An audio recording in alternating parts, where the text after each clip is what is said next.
सर्वसमर्थ ईश्वरा, तुला आम्ही धन्यवाद देतो. इथपर्यंत या उपासनेत आम्हाला चालवलंस. जी पवित्र वचनं आम्ही वाचली, ऐकली, त्या वचनाप्रमाणे येणारा बोध आम्हाला ग्रहण करता यावा आणि परमेश्वरा तुझ्या इच्छेप्रमाणे वागता यावं, याकरता आम्हाला सहाय्य कर. आमच्या आत्म्याचा ताबा, आमच्या जीवाचा आणि शरीराचा ताबा तुझ्या हाती समर्पित करतो. प्रभू, आमचा स्वीकार कर. येशू ख्रिस्त आमचा तारणारा, याच्याद्वारे मागितलं म्हणून तो ऐक बापा. आमेन. आज जी पवित्र वचनं आपण वाचलेली आहेत, या पवित्र वचनानुसार आज देवबाप आपल्याशी काय बोलत आहे हे थोडक्यात जाणून घेण्याचा आपण प्रयत्न करू. वल्हांडण सण हा इस्रायल लोकांना परमेश्वरानं लावून दिलेला होता जुन्या करारामध्ये, नाही का? आणि या वल्हांडण सणासाठी काय करणं गरजेचं होतं याचं वर्णन आम्हाला निर्गमाच्या ग्रंथामध्ये 12व्या अध्यायात पहिल्या 13 वचनामध्ये आपण जे वाचलं त्यामध्ये आपल्याला पाहायला मिळतं. वल्हांडण सण कशा पद्धतीनं आम्हाला किंवा त्या इस्रायल लोकांना साजरा करायचा होता याकरताचं वर्णन तिथं आपण वाचू शकतो. वल्हांडण सण काय आहे तर हा उद्धार कार्याचा सूचक असून तो दर वसंत ऋतूमध्ये आम्ही साजरा करत असतो. आता या दिवशी इस्रायल लोक काय करायचे तर ते देवाची विशेष उपासना करत असत, परमेश्वराची आराधना करत असत आणि ज्याला शक्य होतं असे सगळे यहुदी लोक जे यरुशलेमेतून बाहेर गेलेले होते ते वल्हांडणाच्या सणाकरता पुन्हा आपल्या मायभूमीमध्ये येत असत. हा वल्हांडणाचा सण तसा एकच दिवस पाळला जात होता, परंतु त्याच्याबरोबर इतरही जे सण आहेत ते देखील साजरे करण्यात येत होते. या सणाचं वैशिष्ट्य जे आहे ते म्हणजे यामध्ये जी अर्पणं आहेत ती अर्पणं तारणाऱ्या प्रभू येशू ख्रिस्ताच्या रक्ताचं सूचक आपल्याला या ठिकाणी पाहायला मिळतं. या अर्पणांची जी तुलना आहे ती प्रभू येशू ख्रिस्ताच्या किंवा प्रभू भोजनातील प्याल्याशी करता येते आणि यावरून आपल्याला प्रभू येशू ख्रिस्ताच्या वधस्तंभावरील मरणाची आठवण झाल्याशिवाय राहत नाही. आता वल्हांडण सणाची स्थापना आपण मागाशी बघितलं की परमेश्वरानं या इस्रायली लोकांसाठी मिस्रातून बाहेर पडत असताना किंवा त्या रात्री केलेली आपल्याला पाहायला मिळते. मग निर्गमाचा ग्रंथ 12वा अध्याय आणि त्यातल्या पहिल्या 28 वचनांमध्ये आम्ही ज्यावेळेस पाहतो त्यावेळेस काही क्रायटेरिया परमेश्वरानं दिलेला आहे, काही नियम आणि काही गोष्टी या इस्रायली लोकांना परमेश्वरानं करण्याकरता सांगितलेलं आहे. ते काय करण्यासाठी देवानं सांगितलेलं आहे तर या इस्रायली लोकांनी एक कोकरू घ्यायचं आहे, त्याला वधायचं आहे, त्याचं रक्त शिंपडायचं आहे, ते रक्त शिंपडल्यानंतर त्याचं मांस खायचं आहे आणि त्यावेळेमध्ये घरात खमीर नकोय ही परमेश्वराची आज्ञा आहे. बरं, हे जे मांस खायचं हे कशा पद्धतीनं, हे कडू भाजी बरोबर आणि घाईघाईमध्ये खायचं आहे. अगोदर हे कोकरू घेऊन वधल्यानंतर त्याचं रक्त प्रत्येक घराच्या कपाळपट्टीला आणि दारबाह्यानं लावायचं आहे. कारण का तर परमेश्वराचा दूत ज्यावेळेस ते घर ओलांडून जाईल त्यावेळेस त्या रक्ताच्या द्वारे त्या कुटुंबातील प्रत्येक व्यक्तीचं तारण किंवा त्या प्रत्येक व्यक्तीचा बचाव केला जाणार होता. याकरता परमेश्वरानं ती खूण सांगितलेली आहे. आम्ही ज्यावेळेस विचार करतो जेव्हा ते रक्त कपाळपट्टीला लावलं जातं आणि दारबाहीला लावलं जातं त्यावेळेस कपाळपट्टीला लावलं जाणाऱ्या रक्तातून जो थेंब गळतो त्यावेळेस क्रुसाचं चिन्ह तिथं अंकित केल्यासारखा भास आम्हाला निर्माण होतो. आम्ही लक्ष देऊन जर बघितलं तर ज्यावेळेस ते रक्त कपाळपट्टीला लावलं जातं ते रक्त लावल्यानंतर त्यातून जर तो रक्ताचा थेंब खाली पडला तर तो क्रुसाचं चिन्ह आमच्या समोर असं ते रक्त येतं. आणि म्हणून परमेश्वरानं या घरांना ज्या ज्या घरांना ते रक्त लावलेलं आहे किंवा त्या घरांना रक्त लावलं जाईल त्या घरांचा बचाव परमेश्वरानं केलेला आपल्याला पाहायला मिळतो. आता या ज्या गोष्टी देवानं सांगितलेल्या आहेत की कोकरू घ्यायचं आहे, ते वधायचं आहे, या प्रत्येक गोष्टीला एक अर्थ आहे. कोकरू काय आहे तर कोकरू प्रभू येशू ख्रिस्ताचं प्रतीक आपल्याला या ठिकाणी पाहायला मिळतं. त्यानंतर कोकऱ्याचं रक्त शिंपडल्याशिवाय आम्हाला तारण किंवा प्रभू येशू ख्रिस्ताच्या रक्ताशिवाय आम्हाला तारण मिळत नाही. आणि म्हणून त्याची खूण आपल्याला त्या ठिकाणी पाहायला मिळते की रक्त शिंपडल्याशिवाय ते परिणामकारक होऊ शकत नाही, कारण रक्तामध्ये जीवन आहे आणि त्या रक्ताच्या द्वारे आम्हाला तारण प्राप्त झालेलं आहे.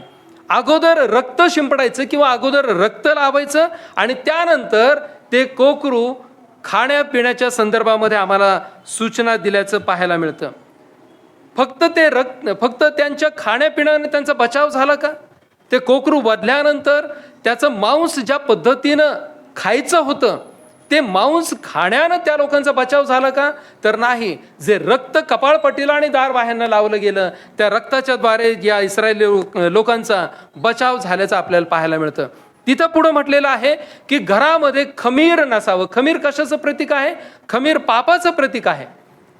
खमीर हा असा पदार्थ आहे की जो बेकरीमध्ये खूप जास्ती प्रमाणामध्ये यूज केला जातो, नाही का? ब्रेड असेल, पाव असेल, बटर असेल, हे फुगवण्याकरता आमच्या समोर जो ब्रेड येतो त्याचा वास्तविक गोळा फार छोटा असतो, परंतु त्यामध्ये ईस्ट वापरलेलं असतं, त्यामध्ये खमीर वापरलेलं असतं आणि ते ईस्ट वापरल्यामुळं तो छोटासा जो गोळा आहे तो त्या साच्यामध्ये टाकल्यानंतर त्या साच्याचा आकार धारण करतो गरम होत असताना किंवा शिजत असताना. खमीराचा हा उपयोग केला जातो. खमीर हे पापाचं प्रतीक म्हणून आमच्या समोर आलेलं आहे. ख्रिस्तानं काही कडूपण सहन केलेलं आहे. ज्यावेळेस आम्ही या गोष्टींकडे पाहतो की हे जेवण करत असताना कडू भाजी सोबत खायचं आहे, त्याचा अर्थ काय आहे की प्रभू येशू ख्रिस्तानं गेतशेमाने बागेमध्ये जो प्यालेला आहे तो कडवटपणाचा प्याला आहे, कडूपणाचा प्याला आहे. आणि म्हणून कडू भाजी सोबत ते जे भोजन करण्याकरता सांगितलेलं आहे त्याचं प्रतीक आम्हाला इथं जुन्या करारामध्ये पाहायला मिळतं. आणि प्रभू येशू ख्रिस्तानं तो कडू प्याला प्राशन केला, त्यामुळं आम्हाला देखील काही कटुता सोसणं, धारण करणं हे आवश्यक आहे. त्यांनी ते अन्न घाईघाईने खाल्लेलं आपल्याला पाहायला मिळतं. ज्यावेळेस ते इस्रायली लोक मिस्रामधून बाहेर पडत होते त्यावेळेस त्यांनी ते अन्न घाईघाईमध्ये खाल्लेलं आणि प्यालेलं आपल्याला पाहायला मिळतं. आणि त्या रात्री प्रियांनो मिसर देशामध्ये किंवा इजिप्तमध्ये 2 परस्पर विरोधी घटना घडलेल्या आपल्याला पाहायला मिळतात. काय आहेत त्या? फार भयंकर आहेत. इस्रायली लोकांच्या घरांमध्ये जेवणं चाललेली आहेत आणि इकडं मिस्री लोकांच्या घरामध्ये रडारड चाललेली आहे. अत्यंत भयंकर दृश्य आहे. मिसर देशामध्ये मिस्री लोकांच्या घरामध्ये रडारड का चाललेली आहे? कारण परमेश्वराने जी 10वी पिढा त्यांच्यावरती आणलेली आहे, प्रथम वत्साच्या मृत्यूची. आणि परमेश्वराचा दूत ज्यावेळेस संपूर्ण मिसर देशामधून फिरलेला आहे त्यावेळेस आम्हाला पाहायला मिळतं की ज्या आज्ञा परमेश्वरानं दिलेल्या होत्या, ज्या कुटुंबांनी त्या आज्ञांचं पालन केलेलं होतं त्यांच्या घरामधली ती माणसं वाचवले गेलेली आहेत. इस्रायल लोकांच्या घरापैकी जर एखाद्या कुटुंबानं त्या आज्ञेचं उल्लंघन केलं असतं तर त्याही कुटुंबाला तीच शिक्षा प्राप्त झाली असते जी मिस्री लोकांना प्राप्त झालेली आहे. 2 परस्पर विरोधी चित्र आपल्याला पाहायला मिळतात. इस्रायल लोकांच्या घरामध्ये जेवणं चाललेली आहेत, घाईघाईमध्ये ते जेवत आहेत कारण आता त्यांना निघायचं आहे. आणि मिस्री लोकांच्या घरामध्ये रडारड चाललेली आहे, त्यांच्या घरामध्ये अकांत आहे. कारण का? कारण त्यांच्या कुटुंबातील प्रथम वत्साचा मृत्यू झालेला आहे. इजिप्त किंवा मिसर हे जगाचं प्रतीक म्हणून आपल्या समोर येतं. जुन्या करारामध्ये वलांडण सण यानंतर कोणकोणत्या ठिकाणी पाळला गेला? मिस्रामधून बाहेर पडताना परमेश्वरानं दिलं त्यावेळेस ती पहिली घटना होती. त्यानंतर 2 वेळा या इस्रायली लोकांनी वलांडण सण पाळल्याची उदाहरणं आपल्याला पवित्र शास्त्रामध्ये पाहायला मिळतात. यहोशुवाचा ग्रंथ 5वा अध्याय आणि त्यातल्या 10व्या वचनामध्ये आपल्याला पाहायला मिळतं गिलगाल या ठिकाणी या इस्रायली लोकांनी वलांडण सण पाळलेला आहे. त्यानंतर एज्राच्या ग्रंथामध्ये 6व्या अध्यायाच्या 19व्या वचनामध्ये ज्यावेळेस हे यहुदी लोक पाडावपणातून पुन्हा आपल्या मायदेशी आलेले आहेत त्यावेळेस त्यांनी वलांडण सण पाळल्याचं आपल्याला पाहायला मिळतं. आता आम्ही नवीन करारामध्ये पाहूयात की नवीन करारामध्ये वलांडण सण केव्हा आणि कोणी पाळलेला आहे. वलांडण सण परमेश्वरानं लावून दिलेला आहे इस्रायली लोकांना आणि तो त्यांनी पाळला. जुन्या करारामध्ये परमेश्वरानं इस्रायल लोकांसाठी वलांडण सण दिलेला असताना नवीन करारामध्ये ज्यावेळेस आम्ही पाहतो त्यावेळेस या वलांडण सणाचं एक वैशिष्ट्य आम्हाला पाहायला मिळतं. काय पाहायला मिळतं? या वलांडण सणाच्या दिवशी किंवा या वलांडण सणाला प्रभू येशू ख्रिस्तानं एका विधीची स्थापना केलेली आहे. हे ते फार मोठं वैशिष्ट्य आहे. आणि तो विधी कोणता आहे? तर तो प्रभू भोजनाचा विधी आहे. त्याची स्थापना कधी केली? वलांडण सणाच्या दिवशी. हा वलांडण सण आपल्याला एकदाच पाळलेला पाहायला मिळतं नवीन करारामध्ये. आणि या वलांडण सणाच्या दिवशी किंवा या संध्याकाळी प्रभू येशू ख्रिस्तानं सांगितलेल्या माडीवरच्या खोलीमध्ये ज्याप्रमाणे त्यानं आपल्या शिष्यांना आज्ञा केली होती त्याप्रमाणे आम्हाला पाहायला मिळतं. ते सर्व शिष्य प्रभू येशू ख्रिस्तासहित त्या माडीवरच्या खोलीमध्ये एकत्र जमलेले आहेत. ती खोली तयार करण्यात आलेली आहे आणि तिथे प्रभू येशू ख्रिस्त आपल्या शिष्यांसहित हे वलांडणाचं भोजन करत आहे. आणि या वलांडणाच्या भोजनामध्ये त्यानं एक विधी स्थापित केलेला आहे आणि त्या विधीला आज आम्ही प्रभू भोजनाचा विधी म्हणून आम्ही संबोधत आहोत. हा वलांडण सण का पाळायचा? परमेश्वरानं इस्रायल लोकांना सांगितलं तुम्हाला वलांडण सण पाळायचा आहे आणि निरंतर तो पाळायचा आहे. तुमच्या पिढ्यानपिढ्या हा सण पाळायचा आहे. परंतु तो का पाळायचा? त्याचं कारण देखील परमेश्वरानं सांगितलेलं आहे. निर्गमाचा ग्रंथ 13वा अध्याय आणि 8व्या वचनामध्ये आपल्याला याचं उत्तर पाहायला मिळतं. वचन आम्हाला काय सांगतं? त्या दिवशी तू आपल्या मुलाला सांगावे की मी मिसर देशातून निघालो तेव्हा परमेश्वराने माझ्यासाठी जे काही केले त्यामुळे मी हा सण पाळत आहे. हा सण का पाळायचा? तर तू आपल्या मुलांना सांगायचंय, त्यांच्या मुलांनी त्यांच्या मुलांना सांगायचंय. काय सांगायचंय? तर माझ्यासाठी परमेश्वरानं मिसर देशातून आम्ही निघत असताना ज्या गोष्टी केलेल्या आहेत. कोणत्या गोष्टी केल्या प्रियानो? परमेश्वरानं आपल्या महापराक्रमी हाताने या सर्व इस्रायली लोकांना त्या तांबड्या समुद्रामधून बाहेर काढलेलं आहे. त्या फारोच्या 430 वर्षांच्या गुलामगिरीमधून या इस्रायली लोकांना त्यानं बाहेर काढलेलं आहे. मोशेसारखा नेता त्यांना दिलेला आहे आणि परमेश्वरानं या आपल्या लोकांचा बचाव केल्याचं आपल्याला पाहायला मिळतं. आणि या गोष्टी तुम्हाला तुमच्या मुलांना आणि त्यांच्याही मुलांना तुम्हाला सांगायच्या आहेत. आणि म्हणून हा वलांडण सण पाळायचा आहे. प्रियानो, वलांडण सण नवीन करारामध्ये आम्ही पाहतो मत्तयाच्या शुभवर्तमानामध्ये 26व्या अध्यायात 17 ते 20 या वचनामध्ये आम्हाला या वलांडण सणाचं वैशिष्ट्य पाहायला मिळतं. जसं मी मागाशी सांगितलं की प्रभू भोजनाची स्थापना प्रभू येशू ख्रिस्तानं या सणाच्या दिवशी केलेली आपल्याला पाहायला मिळते. हा विधी प्रभू येशू ख्रिस्तानं या दिवशी किंवा या सणात आपल्या शिष्यांना लावून दिलेला आहे. गेतशेमाने बागेमध्ये जाण्यापूर्वी प्रभू येशू ख्रिस्तानं आपल्या शिष्यांबरोबर जे भोजन केलेलं आहे त्या भोजनामध्ये ख्रिस्तानं 2 पदार्थांचा उपयोग केलेला आहे. एक म्हणजे भाकर आणि दुसरा म्हणजे द्राक्षरस. आता भाकर आणि द्राक्षरस हे काय दर्शवतात? तर भाकर हे प्रभू येशू ख्रिस्ताच्या मांसाचं प्रतीक आहे, त्याच्या शरीराचं प्रतीक आहे. आणि द्राक्षरस हा ख्रिस्ताच्या रक्ताचं प्रतीक आहे.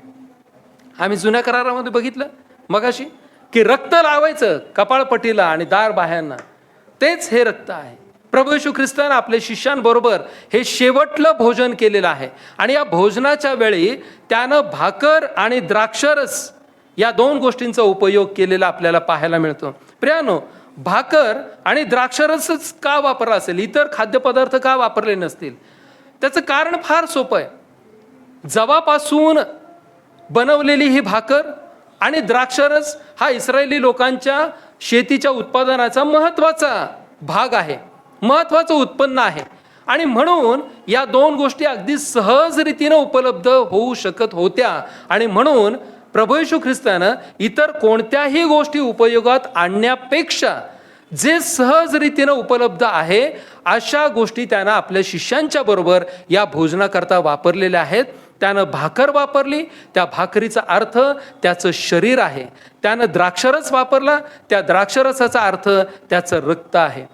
अति दुर्गम भागामध्ये आजही किंवा एखाद्या क्रिटिकल पोझिशन किंवा एखाद्या क्रिटिकल सिच्युएशनमध्ये जेव्हा जी भाकर आपण इथं मेजावरती वापरतो आणि जो द्राक्षरस आपण इथं वापरतो हे जर अवेलेबल झालं नाही तर काय करायचं? मग त्या दिवशी प्रभुभोजन घ्यायचंच नाही का? असं होत नाही. एखाद्या अशा कठीण परिस्थितीमध्ये लोक चपातीचा उपयोग करू शकतात, ब्रेडचा उपयोग करू शकतात, काळा चहा वापरू शकतात. या गोष्टी त्या परिस्थितीनुसार वापरता येतात. प्रभू येशू ख्रिस्तानं जवाची भाकर वापरलेली आहे आणि त्याचबरोबर त्यानं द्राक्षरस वापरलेला आहे. तेच आजही आपण वापरत आहोत. परंतु जर एखादी कठीण परिस्थिती निर्माण झाली, या वस्तूंचं शॉर्टेज जर झालं, आपल्याला माहिती आहे कोरोनामध्ये या गोष्टी मिळत नव्हत्या, आणि मग अशा वेळी प्रभू भोजनाचा विधी जर करायचा आहे तर ज्या गोष्टी अवेलेबल आहेत त्या वापरल्या जाऊ शकतात. आम्ही चपाती देखील वापरू शकतो, चपातीचे तुकडे करून आणि ब्रेडचे तुकडे करून, आणि काळा चहा देखील त्या प्रसंगासाठी आम्ही वापरू शकतो.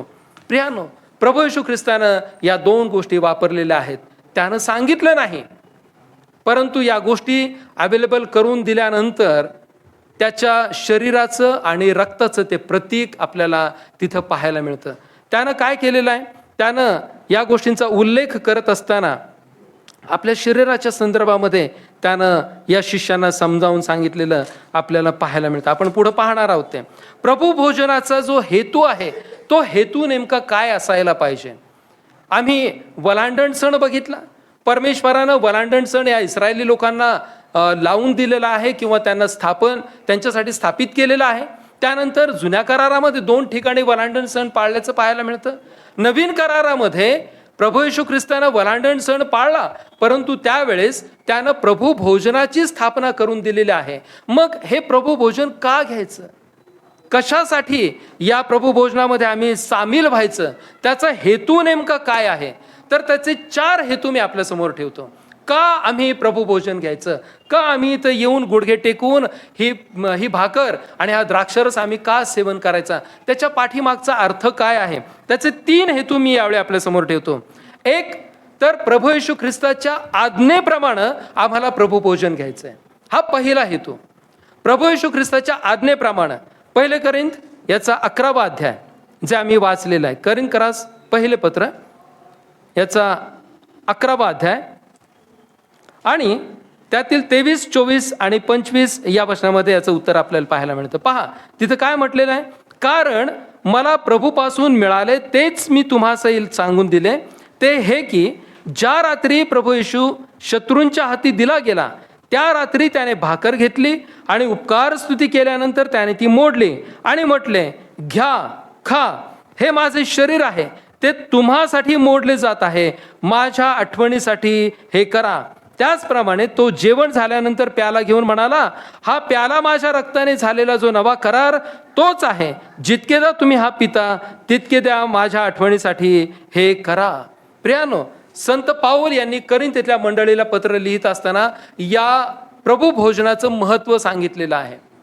का प्रभू भोजन आम्ही घ्यायचं आहे, त्यातला पहिला हेतू जो आहे तो प्रभू येशू ख्रिस्ताच्या आज्ञेसाठी किंवा त्यानं केलेल्या आज्ञेमुळं आम्हाला हे प्रभू भोजन घ्यायचं आहे, आम्हाला या पवित्र मेजाजवळ यायचं आहे. दुसरा हेतू काय आहे, प्रभूच्या मरणाची घोषणा आम्हाला करता यावी याकरता आम्हाला हे प्रभू भोजन घ्यायचं आहे. 26वे वचन आम्हाला काय सांगतं बघा. कारण जितकेदा तुम्ही ही भाकर खाता व हा प्याला पिता तितकेदा तुम्ही प्रभूचे मरण तो येईपर्यंत प्रगट करून दाखवता. दुसरा हेतू काय आहे, तर प्रभू येशू ख्रिस्ताच्या मरणाची घोषणा आम्हाला करता यावी याकरता आम्हाला हे प्रभू भोजन घ्यायचं आहे. तिसरा हेतू काय आहे, तिसरा हेतू देखील या 26व्या वचनामध्ये सांगितलेला आहे. त्याच्या परत येण्याच्या अपेक्षेनं आम्हाला प्रभू भोजन घ्यायचं आहे. आणि चौथा हेतू मी थोड्या वेळानं सांगेन.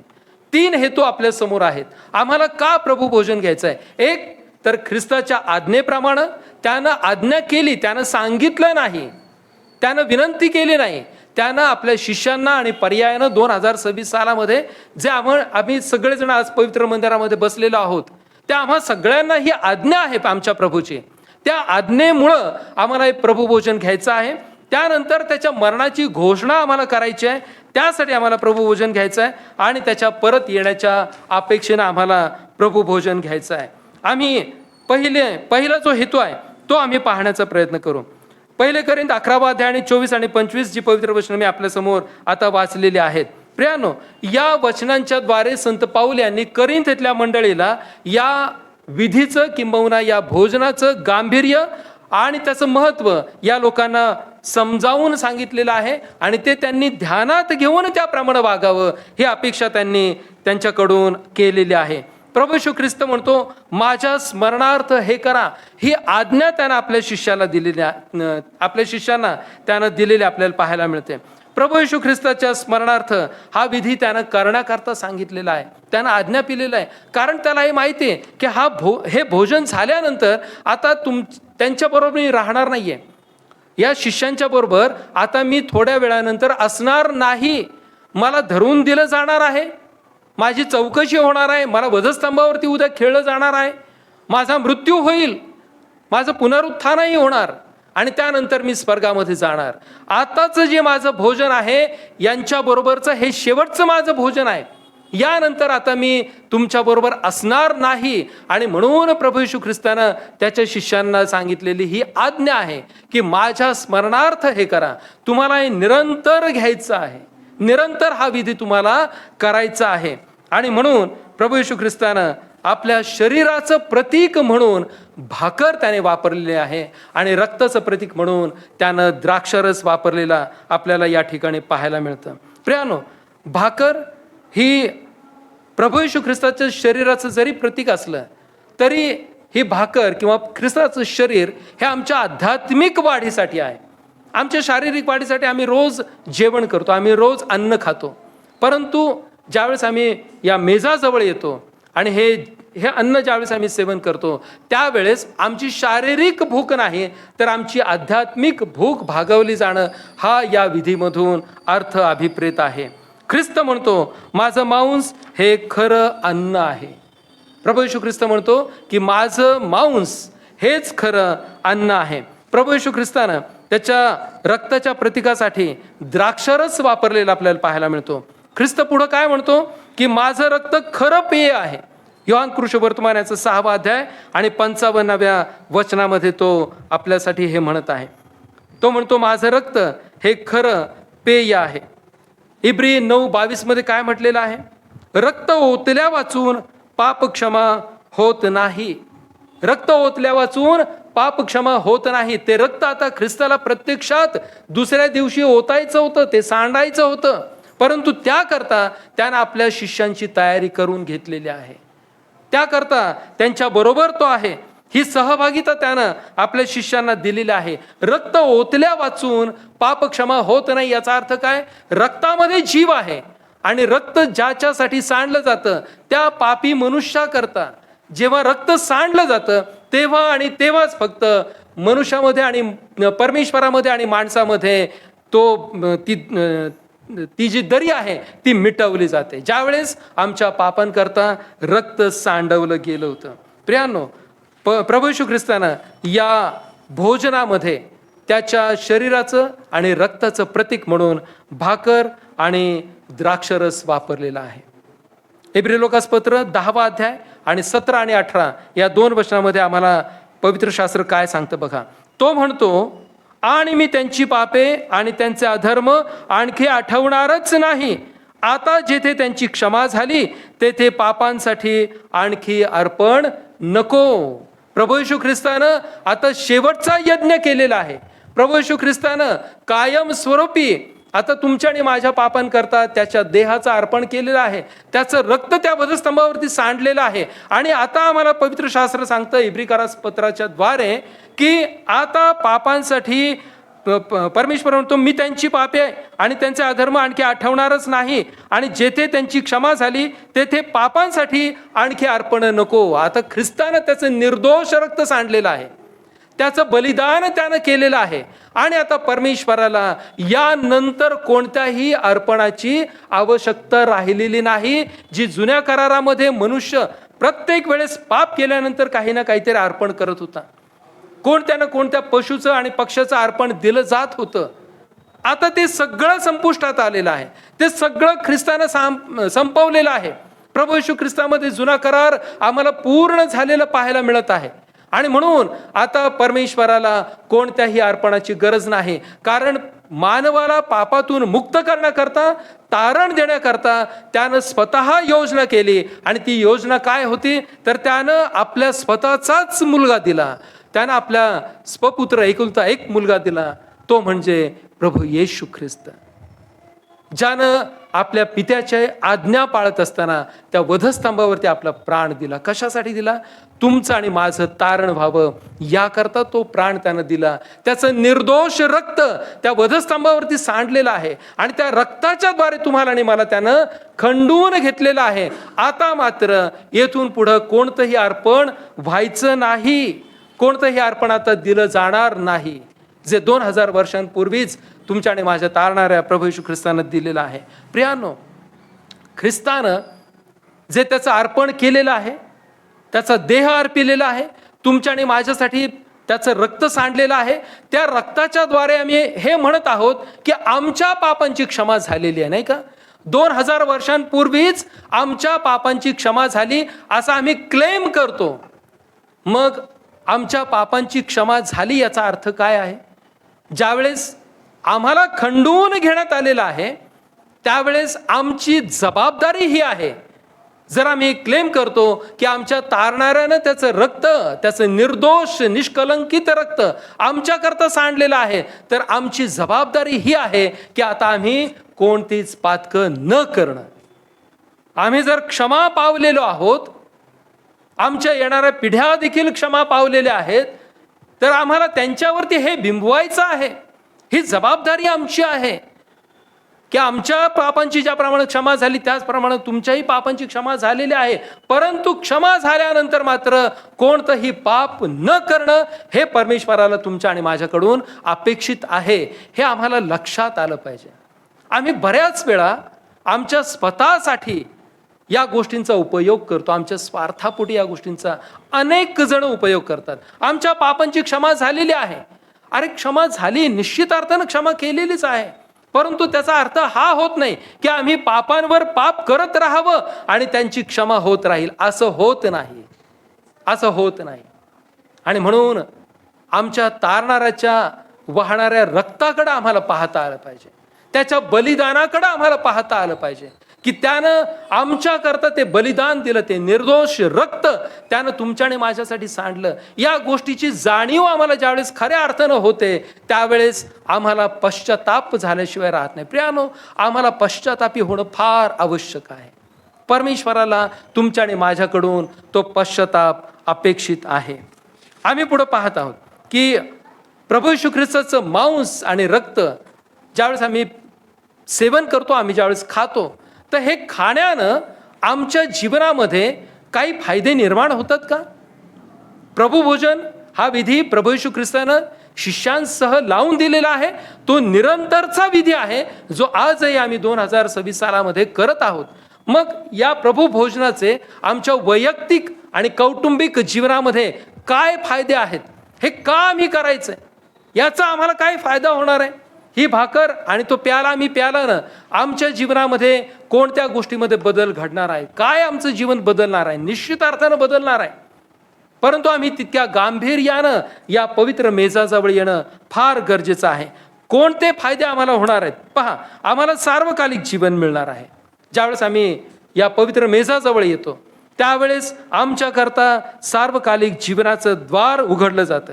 ख्रिस्ताबरोबरची सहभागिता आम्हाला प्राप्त होत असते. प्रभू येशू ख्रिस्ताबरोबरचं जे सार्वकालिक जीवन आहे ते सार्वकालिक जीवन आम्हाला या मेजाजवळ आल्यानं प्राप्त होतं. आणि या मेजाजवळ आम्हाला कसं यायचंय? तर विश्वासानं यायचंय. त्या विश्वासानं आम्हाला ती भाकर आणि तो द्राक्षरस अर्थात आमच्या प्रभू येशू ख्रिस्ताचं शरीर, ते मांस आणि ते रक्त आम्हाला खायचं आहे आणि प्यायचं आहे. त्या विश्वासाच्या द्वारे आम्हाला सार्वकालिक जीवन प्राप्त होतं. हा पहिला फायदा आहे प्रभू भोजनाचा. दुसरा फायदा काय आहे? प्रभू येशू ख्रिस्त स्वतः आम्हाला त्या शेवटल्या दिवशी उठवणार आहे. योहान कृष्णवर्तमान 5वा अध्याय 28 आणि 29 या वचनामध्ये काय म्हटलेले पहा. याविषयी आश्चर्य करू नका, कारण अशी वेळ येत आहे की जे थडग्यांमध्ये आहेत ते सर्व त्याची वाणी ऐकतील, आणि ज्यांनी चांगली कामे केली ते जीवनाच्या पुनरुत्थानास, आणि ज्यांनी वाईट कामे केली ती न्यायाच्या पुनरुत्थानास बाहेर निघून येतील. पुनरुत्थान प्रत्येकाचं होणार आहे, सर्वांचं पुनरुत्थान होणार आहे. आणि म्हणून योहानाच्या शुभवर्तमानामध्ये म्हटलेलं आहे की ज्यांचं पुनरुत्थान होणार आहे ते कोण कोण असणार आहेत? 2 कॅटेगरीमधले लोक असणार आहेत. ज्यांनी चांगली कामं केलेली आहेत ते सार्वकालिक जीवनासाठी त्यांचं पुनरुत्थान होणार आहे. आणि ज्यांनी वाईट कामं केली आहेत त्यांचं पुनरुत्थान देखील होणार आहे, परंतु ते कशा करता? न्यायाकरता होणार आहे. त्यांचा न्याय होणार आहे. आज आम्हाला हे पाहायचं आहे की आम्ही इतक्या वर्षांचं ख्रिस्ती जीवन जगत आहोत. आमचं पुनरुत्थान होईल त्यावेळेस आम्ही कोणत्या गटामध्ये असणार आहोत? आम्ही कुठे असणार आहोत? आमचा न्याय होणाऱ्या गटामध्ये आम्ही असणार आहोत का त्या सार्वकालिक जीवनामध्ये आमच्या प्रभू बरोबर असण्याच्या गटामध्ये आम्ही असणार आहोत? आम्हाला पाहायचं आहे. आज आम्हाला विचार करायचा आहे. आणि म्हणून आम्ही ज्यावेळेस या पवित्र मेजाजवळ येतो त्यावेळेस खूप गांभीर्यानं आम्ही आलं पाहिजे. खूप भीत आणि कापत आलं पाहिजे. कारण याचं महत्त्व आम्हाला समजणं अत्यंत गरजेचं आहे. आम्ही जी भाकर खातो ती भाकर नसून आत्ता ती भाकर आहे, साधी भाकर आहे. आत्ता तो द्राक्षरस आहे.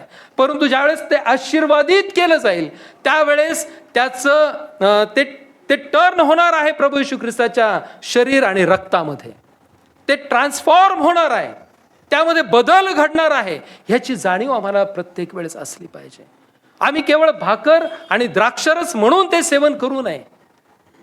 ते प्रतिकात्मक दृष्टिकोनातून या मेजावरती या 2 वस्तू मांडण्यात आलेल्या आहेत.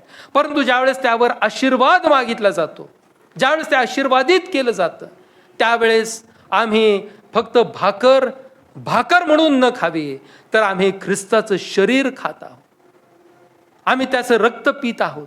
या भावनेतून आम्ही त्याचं सेवन केलं पाहिजे. आणि ज्यावेळेस आम्ही ती भाकर खातो, ते रक्त पितो, याचा अर्थच हा आहे की आम्ही ख्रिस्ताला आमच्या शरीरामध्ये धारण करतो. आणि ख्रिस्त आमच्या शरीरामध्ये आहे तर मग आमच्या जीवनामध्ये पाप असायला हवं का?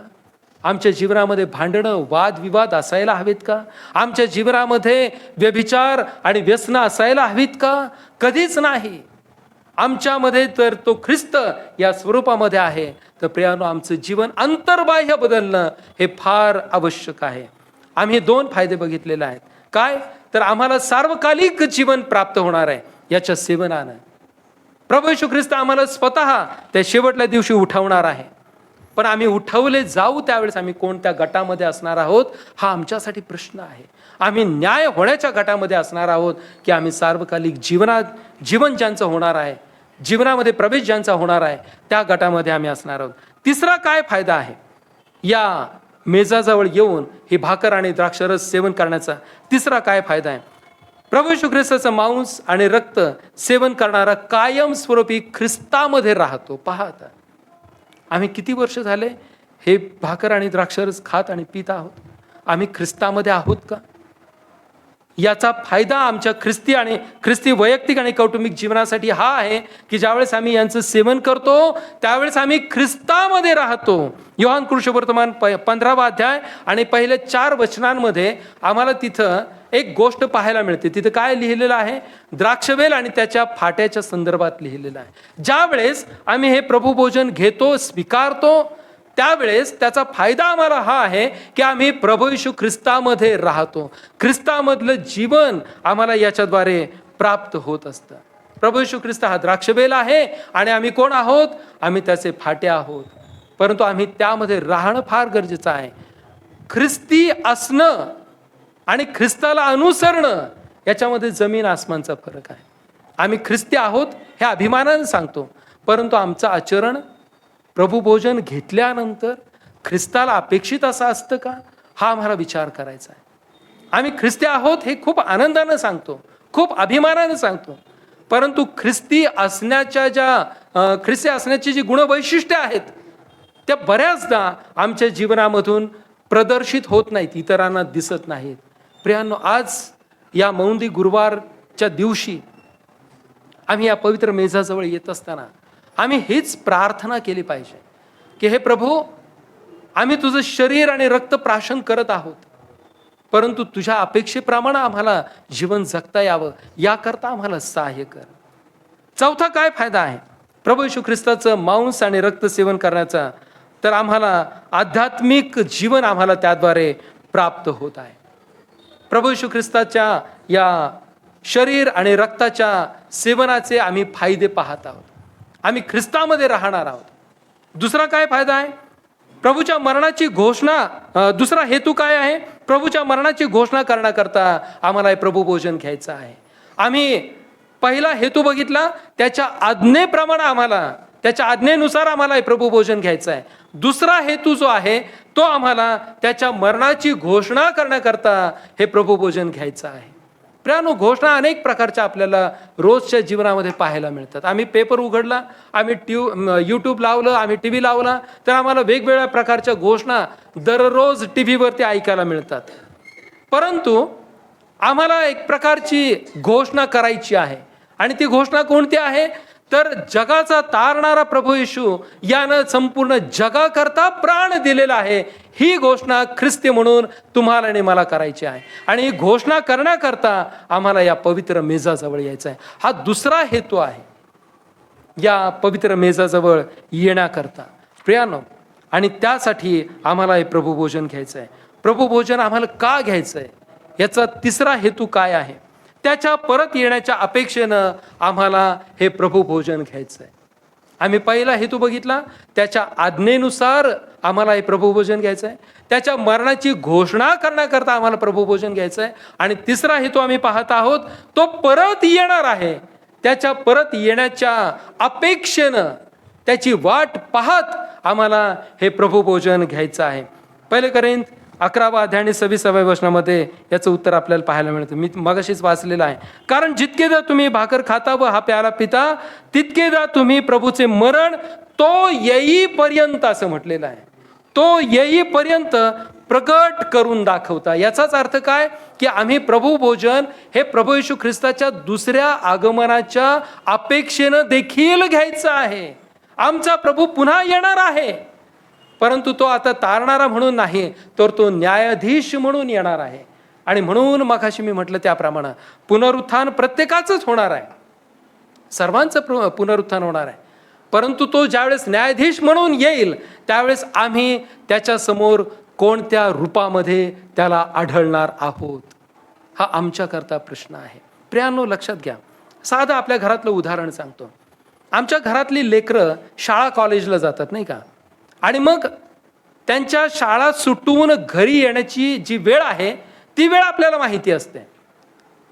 आमच्या घरातली माणसं कामाला आम्ही जातो, प्रत्येकाला प्रत्येकाची वेळ माहिती असते की कोण कोणत्या वेळेला येणार आहे. आणि ज्या वेळेस आमची लेकरं शाळा कॉलेजमधून येत नाहीत, उदाहरणार्थ 5:30 वाजता जर आमचा मुलगा आमची मुलगी कॉलेजमधून येणार असेल आणि 5:30 वाजता जर ती घरी आली नाही, तो जर घरी आला नाही, तर आम्ही अजून काय करतो? 10 मिनिटं, फार तर 15 मिनिटं आम्ही वाट पाहतो. आणि त्यानंतर त्या माऊलीची चलबिचल सुरू होती. माझं लेकरू अजून का घरी आलं नाही? कुठं अडकला माझा मुलगा? आणि त्या आईचे डोळे सतत त्याच्या वाटेवरती लागलेले असतात. 10 वेळा एरथारा घालती ती आई घरामध्ये, दारापाशी येऊन थांबते, वाट पाहते, अजून माझा मुलगा का नाही आला? 5:30 होऊन गेलेले आहेत, 5:45 होऊन गेलेले आहेत. काळजी वाटत राहते. आम्हाला आमच्या घरातल्या प्रिय व्यक्तींची ज्याप्रमाणे काळजी वाटते ना, ते घरातून बाहेर गेल्यानंतर पुन्हा येईपर्यंत, प्रियानो, जितक्या आतुरतेनं आम्ही आमच्या लोकांची वाट पाहतो, आज गरज आहे आम्हाला आमच्या तारणाऱ्याची वाट पाहण्याची. तितक्याच आतुरतेनं आम्ही आमच्या तारणाऱ्याची वाट पाहिली पाहिजे. आणि ती वाट पाहण्याकरता प्रियानो आम्हाला तयार राहायचं आहे. कशा पद्धतीने तयार राहायचं आहे? तर पवित्र आत्म्यानं भरलेलं असं तयार राहायचंय. 10 कुमारिकांचा दाखला आपल्याला प्रत्येकाला माहिती आहे. हा दाखला प्रभू येशू ख्रिस्ताचं दुसरं येणं हेच दर्शवतो. आम्हाला ती तयारी करायची आहे. आम्ही कोणत्या गटामध्ये आहोत? आम्ही ते एक्स्ट्राचं तेल आमच्या बरोबर घेतलेलं आहे का, ज्याला पवित्र आत्मा संबोधलेला आहे? आमच्या बरोबर तो पवित्र आत्मा आहे का? आज आम्हाला हे ठरवायचं आहे की आम्ही कोणत्या गटामध्ये असणार आहोत. आमच्या प्रभूला आम्ही कोणत्या प्रकारे सामोरं जाणार आहोत. प्रियांनो, आम्ही जर त्या 5 मूर्ख कुमारी प्रमाणे असलो तर निश्चित अर्थानं हे समजून घ्यायचं की आमच्याकरता दरवाजा बंद केला जाणार आहे. आणि म्हणून या कृपेच्या काळामध्ये आम्ही आमचं जीवन जगत असताना परमेश्वरानं तुम्हालाही मला हा वेळ दिलेला आहे, तयारी करता वेळ दिलेला आहे. ही तयारीची वेळ आहे आणि ही तयारी आम्हाला खूप जाणीवपूर्वक करायची आहे. आमच्या अवतीभोवती घडणाऱ्या ज्या घटना आता आम्ही पाहत आहोत, दिवसेंदिवस महागाई वाढणार आहे, दिवसेंदिवस महागाई वाढणार आहे. आम्हाला कळणार पण नाही, परंतु ते आम्हाला करावंच लागणार आहे. 100 रुपयाचं पेट्रोल 104 रुपयाला 104 रुपये द्यावेच लागणार. तिथं आम्ही प्रतिप्रश्न करू शकत नाही. We don't have that right. आम्ही काहीच प्रश्न, वाण्याच्या दुकानात आम्ही गेलो, डीमार्टला गेलो, वाढलेले जे दर आहेत ते दर द्यावेच लागणार आहेत, त्याला पर्याय नाही. आज राष्ट्रावर उठत आहे. रोज आम्ही बातम्या वाचतो. आज युद्धाला सुरुवात झालेली आहे. प्रभू येशू ख्रिस्ताने याची कल्पना आम्हाला दिली नव्हती का? दिली होती. 2000 वर्षांपूर्वी दिलेली होती आणि मागील 5-6 पिढ्यांपासून आम्ही हे ऐकत आहोत. त्यामुळे ख्रिस्ती म्हणून आमच्याकडे आता कोणत्याही प्रकारची सबब नाही की आम्हाला माहिती नव्हतं हे म्हणण्याची सबब, हे एक्सक्यूज आमच्याकडे आता राहिलेलं नाही. आणि म्हणून या कृपेच्या काळामधून आम्ही आमचं जीवन जगत असताना आम्हाला हाय अलर्टवर राहायचं आहे. सदोदित आम्हाला तयारीत राहायचंय. 24 तास आम्हाला तयारीत राहायचंय. ख्रिस्ताचं येणं निश्चित होणार आहे. तो येणारच आहे. आम्हाला माहिती नाही तो कधी येणार, परंतु तो येणार याची वाट आम्ही पाहिली पाहिजे. आम्ही आमच्या कुटुंबातील लोकांची वाट पाहतो, कारण ते आमचे रक्ता मांसाची माणसं आहेत आणि म्हणून आम्ही त्यांची वाट पाहत असतो. प्रियानो, परंतु ज्यानं आम्हाला जीवन दिलेलं आहे त्या ख्रिस्ताची वाट पाहण्याकरता आम्ही काय तयारी केलेली आहे? आमच्या आध्यात्मिक तयारीची काय आमच्यासमोर पॅरामीटर्स आहेत? आम्हाला आमची आध्यात्मिक तयारी करायची आहे. शेवटच्या काळामधून जात असताना आम्हाला तयारीमध्ये राहायचं आहे. त्या पवित्र आत्म्याला आमच्या जीवनामध्ये आमंत्रित करायचं आहे. तो तुमच्या आणि माझ्याबरोबर सदोदित आहे. तो तुमच्या आणि माझ्या घरामध्ये आहे. तो आमच्या बरोबर आहे. तो संपूर्ण जगामध्ये आहे. मी अनेक वेळा माझ्या संदेशामधून म्हटलेलं आहे, त्या पवित्र आत्म्याला आम्ही कधी पांघरून घेण्याचा प्रयत्न केला का? आम्ही कधी त्याच्या कवेत जाण्याचा प्रयत्न केला का? आम्ही कधी त्याला म्हटलं का प्रार्थनेमध्ये की हे पवित्र आत्म्या तू ये आणि मला तुझ्या कवेत घे? आम्ही कधी त्याच्याशी बोलतो का? त्याचा स्पर्श, त्याचा अनुभव आम्ही घेण्याचा प्रयत्न केला का प्रियानो? आम्ही तो अनुभव घेतलाच पाहिजे, कारण आता हे शेवटचे दिवस जे आहेत हे फार महत्त्वाचे आहेत. तो ख्रिस्त येईल आणि त्याच्याबरोबर मग आम्ही कोण जाणार हे त्यावेळेस ठरणार आहे. पुनरुत्थान प्रत्येकाचं होणार आहे. काहींचं पुनरुत्थान सार्वकालिक जीवनाकरता आणि काहींचं न्यायाकरता होणार आहे. आज आम्हाला ठरवायचं आहे की आम्ही कोणत्या पुनरुत्थानामध्ये असणार आहोत. 3 हेतू आम्ही बघितलेले आहेत. आणि 4था हेतू जो आहे, आम्ही प्रभुभोजन का घ्यायचंय? तर आम्ही प्रभुभोजन आमच्यामध्ये समानता असावी म्हणून घ्यायचं आहे. हा हेतू सांगितल्यानंतर मी थांबणार आहे, कारण पुढे अजून बरंच मोठा आहे, ते नंतर आम्ही कधीतरी पाहूयात. 4था हेतू जो आहे तो आमच्यामध्ये समानता असावी याकरता आम्हाला प्रभुभोजन घ्यायचं आहे. मत्तई कृष्णवर्तमान याचा 20वा अध्याय आणि त्यातल्या पहिल्या 16 वचनांमध्ये प्रभू येशू ख्रिस्ताने एक दाखला सांगितलेला आहे. फार सुंदर दाखला आहे तो. एक मालक आहे आणि त्याच्या शेतामध्ये काम करण्याकरता त्यानं मजूर अड्ड्यावरून काही मजुरांना सकाळी बोलावलेलं आहे. दिवसाच्या वेगवेगळ्या प्रहरामध्ये तो गेला आणि त्यानं माणसांना बोलावलेलं आहे. त्यांच्याबरोबर त्यांची मजुरी त्यानं ठरवलेली आहे. सकाळी 9 वाजता ज्या माणसाला त्यानं बोलावलं, ज्या लोकांना त्यांनी बोलावलं, त्यांना बोलवताना त्यांनी सांगितलेलं आहे की तुला आज दिवसभर काम करायचं आहे आणि तुमची ही मजुरी असणार आहे. त्याप्रमाणे त्यांची मजुरी ठरलेली होती. त्यानं दुपारी बोलवलं, ऊन कलताना त्यानं बोलवलेलं आहे. अगदी सूर्यास्ताच्या वेळी देखील, अगदी शेवटच्या घटकेमध्ये देखील त्या मालकानं एका व्यक्तीला बोलावलेलं आपल्याला पाहायला मिळतं. प्रियानो, का त्यानं शेवटच्या घटकेला देखील बोलावलेलं आहे? कारण का माहिती आहे? तो माणूस दिवसभर त्या ठिकाणी उभा होता, त्याला कुणीच कामावर घेतलं नव्हतं. त्या दिवसात त्याच्याकडं हाताला काम नव्हतं. त्याच्याबरोबर असणारे जे लोक आहेत, घरी जाऊन हा अध्याय जरूर वाचा, मत्तई 20 आणि पहिली 16 वचन. फार सुंदर अध्याय, फार सुंदर दाखला आहे. त्या माणसाने सगळ्यांना बोलावलेलं आहे आणि अगदी शेवटच्या घटकेमध्ये त्यानं त्या व्यक्तीला बोलावले. का बोलवलं त्या शेताच्या मालकानं? त्याच्या पाठीमागं कारण आहे. कारण त्या व्यक्तीला दिवसभरात कोणत्याही प्रकारचं काम मिळालं नाही. आणि मजूर अड्ड्यावरती आपल्याला माहिती आहे की लोक तिथं येऊन थांबतात आणि मग त्यांचा जो कोण ठेकेदार असतो त्याप्रमाणे त्याच्या गाडीमध्ये बसून ते जातात. परंतु ज्यांना काम मिळत नाही ते काम पाहण्यात, ते कामाची वाट पाहत तिथं उभे राहतात. त्याचप्रमाणे हा व्यक्ती देखील होता. त्याला शेवटच्या घटकेमध्ये या मालकानं बोलावलेलं आहे, त्याला देखील काम दिलेलं आहे. आणि मग ज्यावेळेस मजुरी देण्याची वेळ येते त्यावेळी जो सकाळी आलेला आहे त्याला असं वाटतं की आता मला इतरांपेक्षा जास्ती पैसा मिळेल. आणि म्हणून तो जो मालक आहे तो त्याची ठरलेली मजुरी जी काय आहे त्या दिवसाची 1 रुपया 2 रुपये ते त्याला देतो. परंतु तो वाद घालतो तिथे. प्रियानो, तिथे असं म्हटलेलं आहे की गड्या, माझा तुझ्याबरोबर हा सौदा ठरला होता की नाही, मी तुला इतकं द्यायचं हे ठरलं होतं की नाही, आपल्यामध्ये हा डील झाला होतं की नाही, मग आता तू तुझी मजुरी घे आणि इथून निघून जा. त्या शेवटी येणाऱ्याला किती द्यायचे हा माझा प्रश्न आहे. का त्या माणसाला देखील पहिल्या तासाला आलेल्या माणसा इतकेच पैसे का त्याला दिले? कारण लक्षात घ्या, त्या माणसाला जर त्या दिवशी कोणीच काम दिलं नसतं तर तो तसाच रिकाम्या हाती घरी गेला असता. प्रियानो, घरी जाताना त्यानं काहीतरी घरी घेऊन जाणं गरजेचं होतं. घरी गेल्यानंतर त्याची बायको वाट पाहणार होती, त्याची लेकरं त्याची वाट पाहणार होते. त्याची बायको म्हणत असेल मनामध्ये की माझा पती आता येईल कामावरून, त्याच्याकडे माझ्यासाठी काहीतरी भाजी असेल, काहीतरी पीठ असेल, काहीतरी तेल मीठ मसाला असेल, आज तो आल्यानंतर मी स्वयंपाक करेल, मी, माझा पती, माझी लेकरं आम्ही जेवण करू, आम्ही झोपू. त्याची लेकरं वाट पाहत असतील कशासाठी? की पप्पा घरी येताना आमच्यासाठी काहीतरी खाऊ आणतील. आणि जर त्याला काम मिळालं नसतं त्या दिवसामध्ये, तो रिकाम्या हाती जर घरी गेला असता तर त्याच्या घरच्यांना उपास मार सोसावी लागली असते. आणि म्हणून हा दाखला वाचत असताना आम्हाला समानतेचा दाखला या ठिकाणी पाहायला मिळतो. जी मजुरी पहिल्या तासाला आलेल्या माणसाला दिली तितकीच मजुरी शेवटच्या तासाला आलेल्या माणसाला देखील दिलेली आहे. याचा अर्थ काय आहे? याच्यामध्ये आम्ही ज्यावेळेस प्रभूच्या मंदिरामध्ये येतो त्यावेळेस आम्ही सर्वजण एकाच पातळीवरती असतो. इथं कोणी गोरा नाही, काळा नाही, कोणी श्रीमंत नाही, कोणी गरीब नाही, कोणी बुटका नाही, कोणी ठेंगणा नाही, कोणी उंच नाही.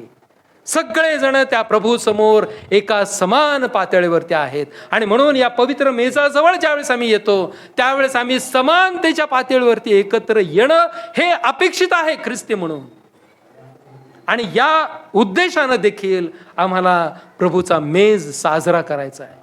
या उद्देशानं देखील आम्हाला हे प्रभू भोजन घ्यायचं आहे. प्रियानो, आमच्यामध्ये ते ऐक्य असणं फार गरजेचं आहे. आमच्यामध्ये ती समानता असणं फार गरजेचं आहे. आम्ही चर्चमध्ये ज्यावेळेस प्रवेश करतो त्यावेळेस पवित्र मंदिरामध्ये आलेला प्रत्येक सभासद हा देवाच्या दृष्टिकोनातून त्याचं लेकरू आहे. परमेश्वरानं त्याच्या लेकरांकडं कोणत्याच भेदभावाच्या नजरेनं पाहिलेलं नाही आणि तो कधीच पाहणार नाही. भेदभाव आम्ही माणसं करतो. काळा गोरा, काळा म्हटलं की पांढरा नाही म्हणत नाही का? काळा म्हटलं की गोरा लगेच येतं. हे संस्कार आमच्यावरती लहानपणापासून झालेले आहेत आणि तेच आम्ही आमच्या पुढच्या पिढ्यांना देतो. काळा म्हटलं की गोरा म्हटलं पाहिजे लगेच. श्रीमंत गरीब, बुटका किंवा उंच, देवाच्या समोर सगळे जण एकाच समानतेच्या पातळीवरती आहेत. आणि ही अपेक्षा करून आम्ही या पवित्र मेजाजवळ यायला पाहिजे. आम्ही जर स्वतःला देवाची लेकरं म्हणतो तर आमचं जे काही आहे ते आम्ही दाराच्या बाहेर ठेवणं आवश्यक आहे. आमची श्रीमंती, आमचं ऐश्वर्य, आमचं सौंदर्य, जे काय आमचं फिजिक असेल किंबहुना जे काय आमची श्रीमंती असेल, जे काय आमचं पद प्रतिष्ठा समाजातील, या सगळ्या गोष्टी ज्यावेळेस असतील त्या सगळ्या दाराच्या पाठीमागं त्या बाहेर ठेवून मग आम्ही देवाचं लेकरू म्हणून नम्रतेनं भीत आदरानं या पवित्र मंदिरामध्ये प्रवेश करणं फार गरजेचं आहे. आमच्यामध्ये ती समानता असणं फार गरजेचं आहे. समानतेच्या दृष्टिकोनातून देखील आम्हाला या ठिकाणी येऊन हे प्रभू भोजन सेवन करायचं. प्रियानो, आम्ही प्रभू भोजन का सेवन करायचं, आम्ही प्रभू भोजनामध्ये का सहभागी व्हायचं, याची 4 कारणं किंवा 4 हेतू आम्ही पाहिलेले आहेत. परमेश्वरानं वल्हांडण सण इस्रायल लोकांसाठी स्थापन करून दिला. त्या वल्हांडण सणाला प्रभू येशू ख्रिस्तानं प्रभू भोजनाची स्थापना केली की जो विधी आजही आम्ही पाळत आहोत परंतु हा विधी पाळत असताना आमच्यामध्ये ते ऐक्य असणं फार गरजेचं आहे. आम्ही त्याच्या आज्ञेनुसार या विधीमध्ये सहभागी होणं गरजेचं आहे. आम्ही त्याच्या मरणाची घोषणा करण्याकरता या विधीमध्ये सहभागी होणं गरजेचं आहे. तो पुन्हा येणार आहे या अपेक्षेनं या विधीमध्ये सहभागी होणं गरजेचं आहे. आम्ही सर्व एकाच पातळीवरती समान आहोत या भावनेनं या विधीमध्ये सहभागी होणं गरजेचं आहे. आणि तसंच आम्हाला हे प्रभुभोजन घेता यावं, हे पवित्र सहभागिता घेता यावी, याकरता परमेश्वर आपल्या प्रत्येकाला अधिक आणि अधिक आशीर्वादित करू. प्रार्थना करू. सर्वसमर्थ ईश्वरा, आम्ही तुझे आभार मानतो, आम्ही तुला धन्यवाद देतो. आज अनेक वर्ष आम्ही प्रभुभोजनाच्या विधीमध्ये सहभागी होत आहोत, परंतु परमेश्वरा बापा,